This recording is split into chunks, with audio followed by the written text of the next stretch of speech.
Well, hello. Welcome to this month's episode of Juiced. I cannot wait to really jazz up your marketing. Jazz isn't really on brand for Lemon Seed, but we're going to go with it today, right? But I am excited today. I wanted to talk about some of the things that I really have been noticing with a lot of my contractors that are on plan with Lemon Seed, some of the ones that we've been consulting with, and just what I'm seeing on social media. And so these mythbusters that I'm going to talk about today are very much all things that that guys are going to feel very much like, that's always how I've thought. And you know what? There's a lot of truth to it. The biggest thing that we have got to understand today is how we can defeat these. How can we defeat them, right? How can we win? How do we win the battle? So there's four of them, and it really holds us back. It really holds my contractors back from being successful. We get really down in the weeds. We very much get down into things that at the end of the day, we cannot spend all of our time there. Some of us don't want to relinquish time. Some of us don't want to give back the control over things. And so we spend a lot of times, just like I said, down in the weeds. And so let's jump ahead, go ahead and jump into the number one myth monster that we're going to talk about today is advertising is a marketing plan.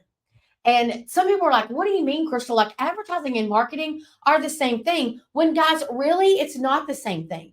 Advertising is a part of your marketing. Advertising tactics are what I think are literally a part of an overall comprehensive marketing plan of how you're going to market the company. Because would you consider community support advertising or marketing? Right. So my billboard, my radio, my direct mail, advertising. My community support, my social media, how my technicians are dressed, what my vans look like. All of those things are very much on the side of a marketing plan. And so advertising is a marketing plan is a myth that we have to really understand things about. So again, on the advertising side of things, what color is your comfort? You see that billboard there, right? That is advertising. That is us saying, hey, homeowner, here we are. We're in your market. You should trust us, get to know us, right? There's direct mail in that top right corner right there. Swing into spring, and it's got a tune-ups. That's a time-related offer. So if you book it now, book it then. Okay, those are advertising pieces, right? Telling everybody who you are and what you have to offer. And then on the back up on the truck wrap thing, like, yes, this is very much a part of telling people who you are, right? Advertising, what I want you to think of that is when I am out and about and I am moving around and I'm trying to penetrate people's minds and homes about why they should use us, I want to advertise to them, right? I want to work with them. Marketing is much more my overall strategy of messaging, community involvement, and things like that. So the fact is, advertising is not the plan. It's simply the method to reaching our goals, right? So, hey, our marketing goal is we want to acquire 1,000 new customers this year. We want to grow our community support. We want to grow our followers, right? Advertising is the means that we use to actually get to that place. And so a lot of you will be like really heavy on branding, but you're doing no actual advertising to get you there. So you're not on billboards, you're not on any sort of mass media, you're barely doing digital things. You have some postcards that you drop here and there. But as far as like diving in and really having a strategy to help you hit your goals, you're not doing that. So Lemon Seed, I use this three bucket approach, and I've used it before on a couple of things, but there's three buckets that when I look at anything that I'm doing to grow my business, they need to fit in one of these three buckets, right? How am I memorable? How am I discoverable? And how am I fostering my existing database, right? So those three buckets. And on that first one, memorable, that is all of my mass media pieces that are catching people at the top of the marketing funnel, right? They are just simply living their best life. They do not need your service right now. So whether you're a roofer, a pest control company, that whatever's going on, HVAC, plumbing, electrical, what pool company, people do not need us until they need us, right? So what I want to encourage you about is that memorable bucket, as I say, where we're going to put things there is when things are the approach to them is to just be present so that people are experiencing your brand, whether they like it or not. Then we jump into the call to action, which is our second bucket. And our call to action bucket is very much all about, hey, use us, and here's why you should. Here's a $49 tune-up. Here's a panel replacement opportunity. Here is a no upfront cost with the pest control company. Here is a get a free pressure wash of your home when you get a new roof from M&M Roofing, right? So there is calls to action. So PPC, Google local service ads, direct mail, things that are meant to drive immediacy. And then that third and final bucket is, what am I doing for my existing database? So in a lot of times I see contractors, they're doing one or the other. They're either real super like overusing their database, their customers, or they're on the other side of things where they are not talking to their database at all. So they're super focused on very bottom of the funnel people. And guys, listen, marketing as a whole has got to be a layered approach. Okay. A marketing plan should really consist of your goals, a marketing focus, and your budget. So what are the goals of your company this year? You know, how many memberships do you want? How many new customers do you want? What average tickets do you want on both replacement and maintenance and demand repair, right? What average tickets are you going to monitor, and how do you monitor them? What about closing rates and booking rates from your CSRs? So if your CSR does not have a goal of what her booking rate should be, then anything's acceptable, right? Because you've not set any parameters. So heck, as long as she's most of the time booking them, good for her, right? Well, that can't be, right? That cannot be the way that we work. We can only inspect what we expect. So we've got to make sure we're telling people, like, what are these goals? Our marketing focus. And so at the beginning of the year or at any point, decide what your focus is going to be on. So people do not like this answer from me, but it's the truth. At the end of the day, we have to have an offer that is a low barrier of entry so that we can just get into the homes. Now it's your job. It's not the marketing team's job. It's your team's job through training and exposure to close the deal. Marketing's job is to make the phone ring so that you can get into the house, right? So understand, marketing's job is to have something that makes people want to call, makes you stick in people's heads, right? That is the goal of marketing. We cannot be the closer. We cannot be the average ticket driver. That has to be your team. So your marketing focus could say, all year long, I'm running 0% or zero payments, 0% interest for 12 months. I'm going to run that all year long, that promotion on financing, or $89 tune-ups, or water purification test. You know, there needs to be something that you're probably running all year long, because it sits and it just kind of marinates over and over again. And remember, do people get tired of this offer? Nobody cares about the offer until they need you, right? No one cares about it till you need it. I say this all the time: dig your well before you're thirsty, right? Because what I'm saying here is, when you dig your well before you're thirsty, you are constantly building that new customer acquisition strategy around the low offer. So it takes time. It takes time to kind of get going, and then people don't need you. So, you have to let it sit and work. And then last but not least, let's talk a little bit about the budget. Okay. Your budget. So I always recommend, people always lose their mind. Most of the time, we should be spending between 8 to 10% of your revenue goal for marketing for this year. So if your revenue goal is $5 million, I would assume that you're somewhere between $375,000 to $500,000 a year in marketing, because we have to replicate that. Like, I say this out loud to contractors all the time. If you did $4.2 million last year and you want to do $5 million this year, we've got to still redo the 4.2 that you did the last year.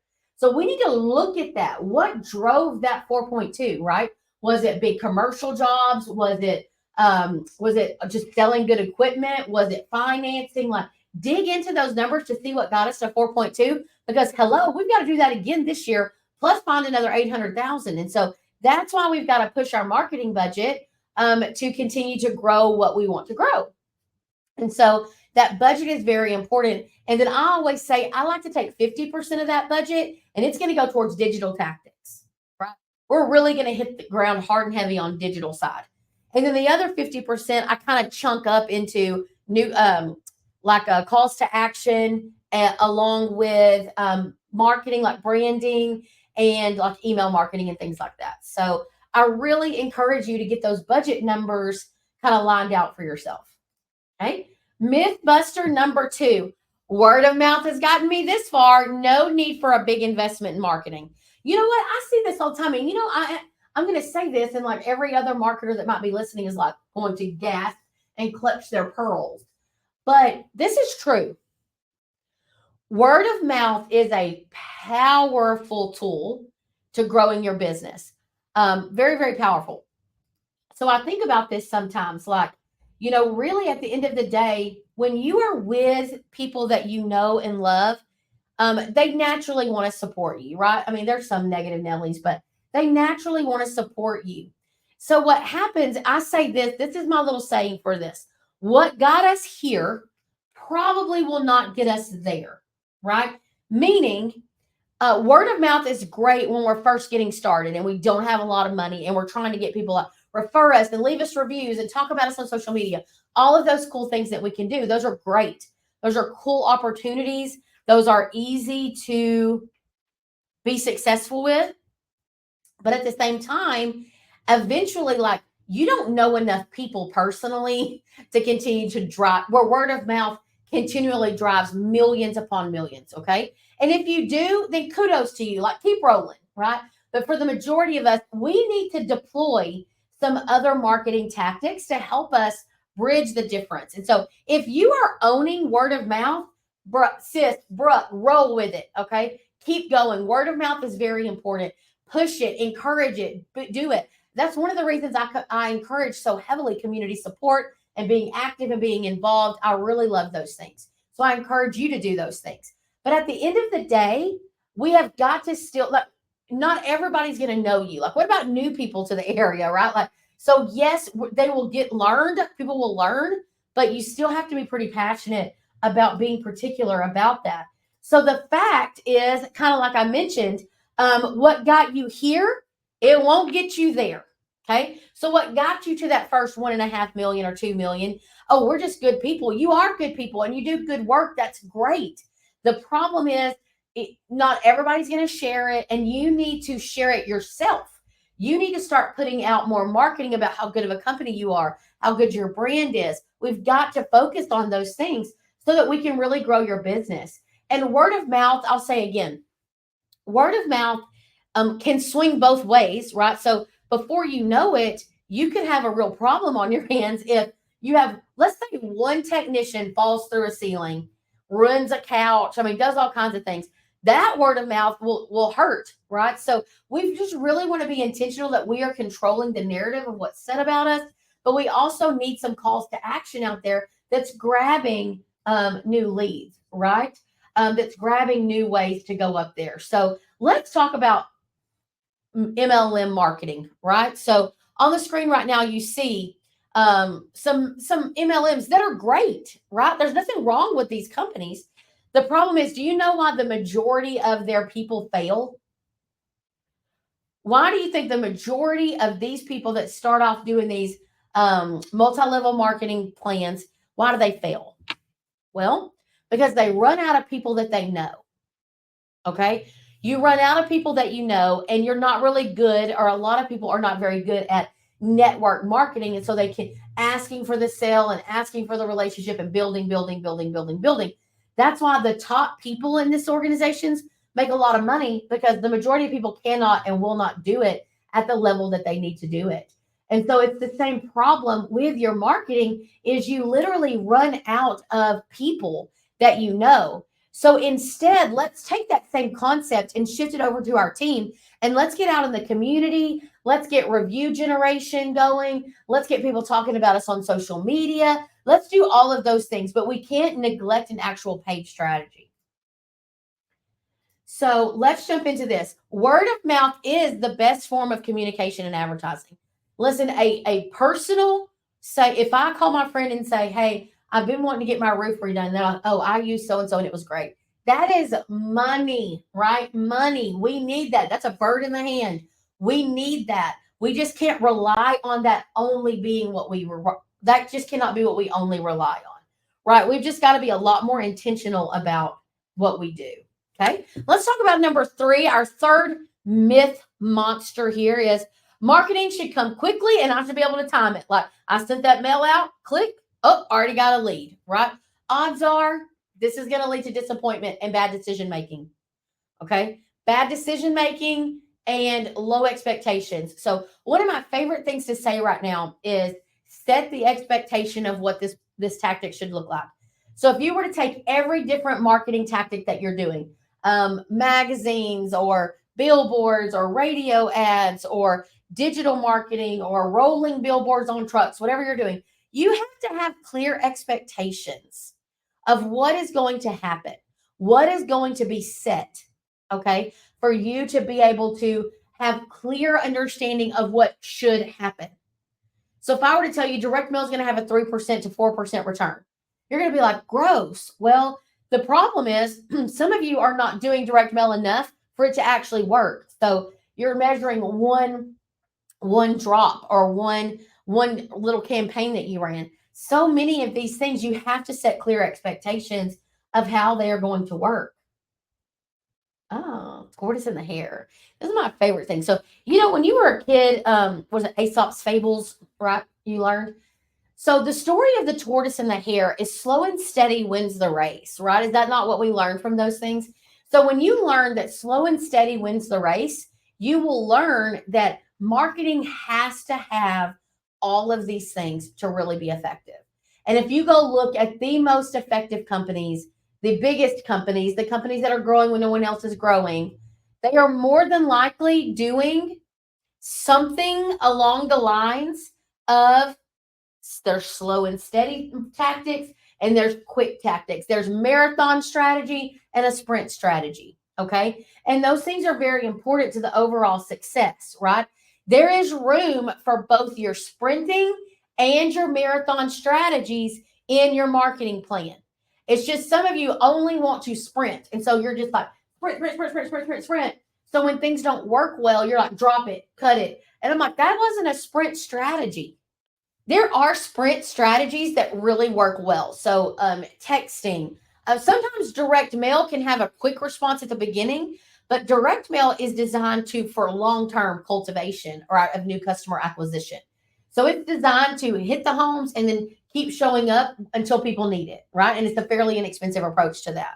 So there's room for both of these in your strategy, in your overall marketing plan. You just need to have a plan, right? You need to have something in place to understand what your tactics are and what the expectation is around those things. And so one of those things that we can talk about is a keyword strategy here. So long story short, there is room for both those sprints and those marathon strategies. You really have to keep them both in mind and make a plan. And really the key word here is a strategy. Okay, so in your strategy could be everybody, listen, this is what I say. A marketing strategy is a marketing strategy that it's not earth shattering. It's not this like secret covert plan that you made in the control room at NASA. Literally write it out, friends. Write out what you want to accomplish and then how you're going to get there by tactic, or use a marketing company to help you build a strategy. But at the end of the day, if your strategy only includes digital, that's not a strategy. That's advertising. Strategy needs to be around your messaging, your goals, what tactics, and the expectation of those tactics, because different tactics solve different problems. And once you understand those things a lot stronger, a lot better, and have a deeper understanding of those things, the better you will have clear expectations for when things are hitting and when they're not. So if you only look at let's say you're on Service Titan and you're only looking at the complete ROI every single day off of tracking numbers, you're going to be disappointed in things like direct mail because you have to look at it holistically and not one day at a time. Overall, you have to look and say, okay, I spent $8,000 but it's generated $64,000 in revenue for me, right? You need to be able to, but you can't look at that daily because direct mail to me, it just compounds. And that's just a different example. Another thing on your strategy is your digital strategy, right? So not all of you are in a market where you can afford to play in the pay-per-click game, right? Some of y'all, we're not cool kids yet, right? Like we don't have enough money to get over here in the pay-per-click game. So then what other strategy does your digital partner have for you? They are the experts, right? When you go into a home to replace the thermostat or a heating and air conditioning unit, you don't ask the homeowner, well, what do you think? You think you need a 4-ton, or you think you think you need this size water heater? No, you're the expert. So you're going to say, hey, I looked at this, I did a load count, you need a 4-ton, right? Or you need a 3.5-ton or whatever. Hey, we looked at everything, and right now you should upgrade to a tankless water heater, right? Or we think you should go with the lifetime warranty on these shingles. We are the experts. And so your digital provider is the expert. So if they're not providing you options, I would be asking all the time, what else could I be doing? And how much is it? And what's the expected return? If you've got a company that cannot say, well, they'll say, oh, it all varies. It all varies. Well, so do my vendors, right? So at the end of the day, if you can't say our projection is that if you invest this amount of money, our projection is that with you performing optimally, we're going to produce this many leads, hopefully this much revenue. There's a lot of factors involved in that. Like I completely understand. Because let me tell you what you can't do as a marketing vendor for a lot of you. What you can't do as a marketer is say, this is going to produce $5 million worth of revenue. Because guys, I'm in charge of making the phone ring. I'm not in charge of what your technicians do when they're in the house. So, but at least a marketing company, like a digital company, a direct mail company. So Lemon Seed is like a consultant. And so what we're going to do is we're going to make your digital vendors tell you what they think each of their tactics are going to be able to offer. We think that through this investment with your digital company, they should be able to tell you it should generate X amount of leads, right? But everything, if marketing was an exact science, you wouldn't need anybody because everybody would do the exact formula, right? But many of you, I'm just going to shoot you straight up here. Many of you are going to overcomplicate marketing. Many of you are going to micromanage marketing. Many of you are truly going to be you're not brave enough to do what you need to do. And a lot of you don't have the money to do what you need to do, right? So there's a lot of reasons that a tactic may not perform. Okay. So it's not just the fault of the vendor. A lot of times it is definitely on the same side of the contractor had some hiccups as well. But the biggest key word here for this one was strategy. So writing it out, documenting what you want to do, and making a plan towards hitting that. Okay. Let's talk about that fourth and final myth monster here. All of my marketing should come from new customers, right? So I use this term a lot, new customer acquisition and point of acquisition. So if you're not getting new customers every single month, every single week, then you're a dying company, right? Because your database is dying off or moving off. Those of you that are in major metro markets where people move in and out a lot, you can afford to just do new customers, but there should be a healthy balance of what those existing customers also mean. So when you look back at this, when you talk about new customer strategy, okay, new customers, probably you want a couple of things. You want them directly searching you because they see your billboard in their market. You want them searching you because they got your direct mail piece, right? Yes. And that direct search is very important for the overall success of your company. But new customer acquisition is probably going to have to come from several places. Okay. And odds are it's going to be on the digital side or the direct mail side, something along those lines. And maybe your social media, that also could do it. But I lump social media in with the branding. Okay. And when I say social media, I more mean like the organic side, like just posting, like National Pizza Day. And so I think that for new customer acquisition, we need to be hyper focused on where did this new customer come from. So inside of your CRM, if you are not putting content, if you are not keeping up with where the new customer came from inside of ServiceTitan or Field Edge or whatever, you're losing so much valuable information. And then let me go ahead and hurt some of your feelings on this too. if you go into your marketing dashboard, whether you're on CallRail or if you're on Field Edge or wherever, Service Titan, and you go search and see that you have existing customer is your biggest lead source, odds are it's not. So what is an existing customer, right? Really, that's someone that did business with you, had an interaction, did a transaction with you in the last 18 to 24 months. Okay. If you have not seen those people in 5 years, you haven't done a tune up, you haven't checked on anything, that wasn't your customer, right? That customer was technically a free agent out there, just wilding out somewhere else. Okay. So when you are looking for new customer acquisition, the important thing here is that you understand what phone number or what QR code or what web page, how did this person reach out and call me? How did they do it? Why did they do it? And getting as much information as you can, because yes, you might have seen them. And maybe that client did call your legacy number. So I'll tell you this, if a customer calls your main phone number, and leave it there because that is what they called.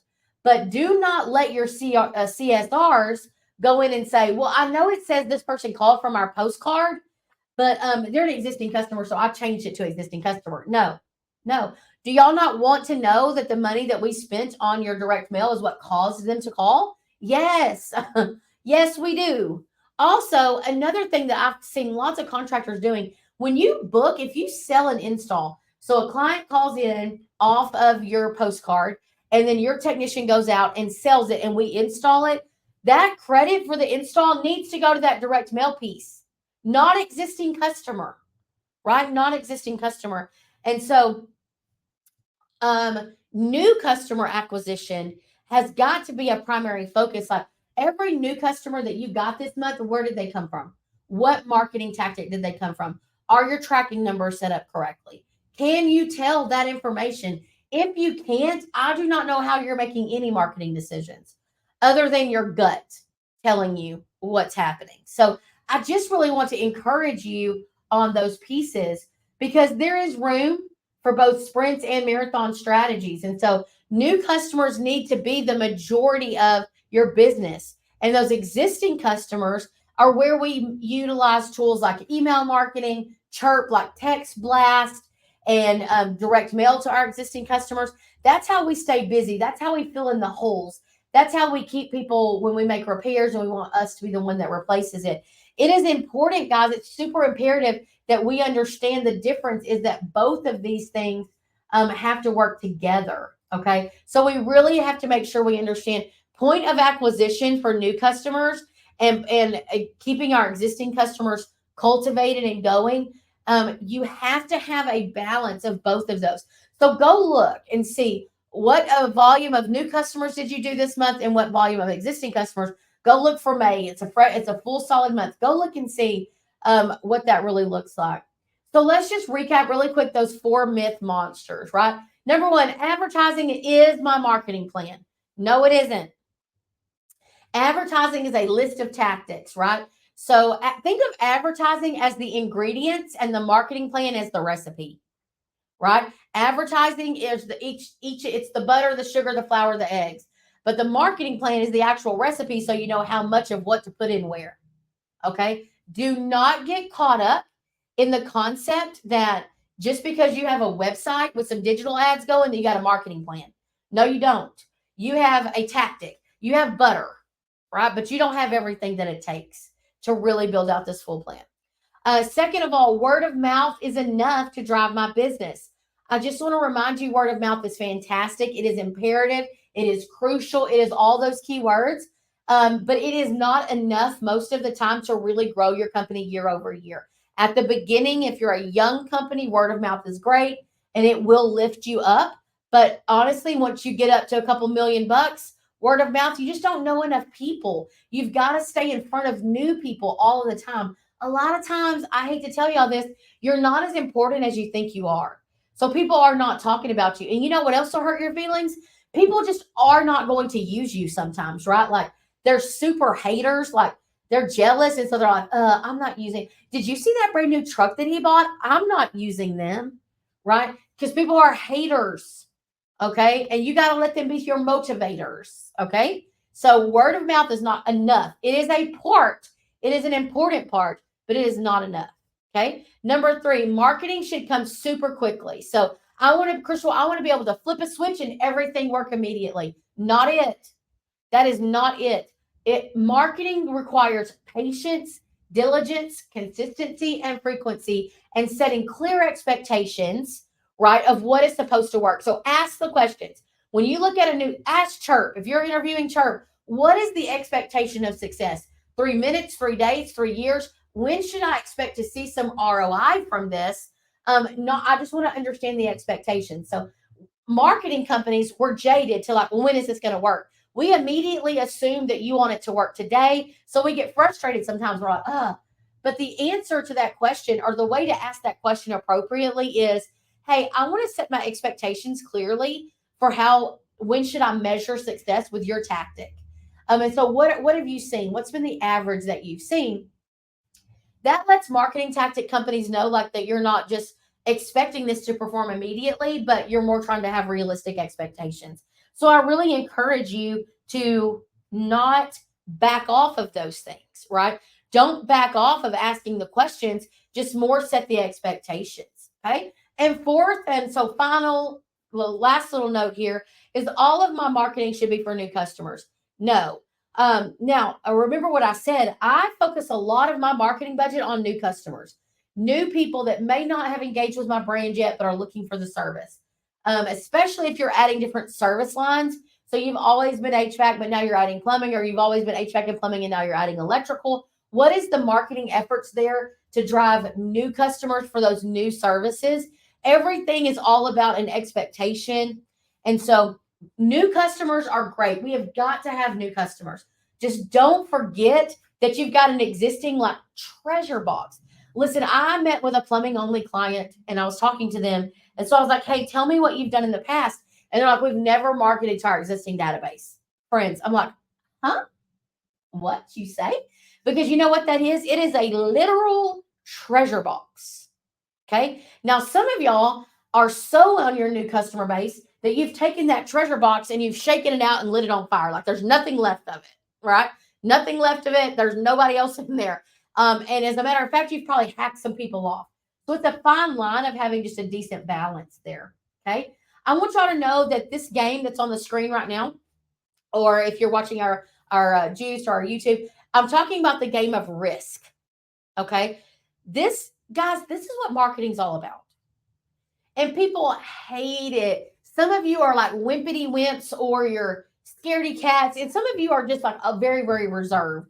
And it's not that you're scared of it, but you're just not willing to take the risk. And so, a lot of times we have to take risk.